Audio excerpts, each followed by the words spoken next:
Sneezing is your body's natural way of getting rid of irritants. Think of it as your nose hitting the reset button. When dust, pollen, or even strong smells tickle the inside of your nose, it sends a signal to your brain.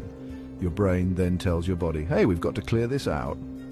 The result? A powerful burst of air and droplets shooting out at up to 100 miles per hour. Here's a fun fact: you can't sneeze with your eyes open. Your body automatically shuts them to protect those precious peepers. And did you know some people sneeze when they step into bright sunlight? It's called the photic sneeze reflex, a quirky genetic trait. So next time you sneeze, just remember, it's your body's way of keeping things clean and clear.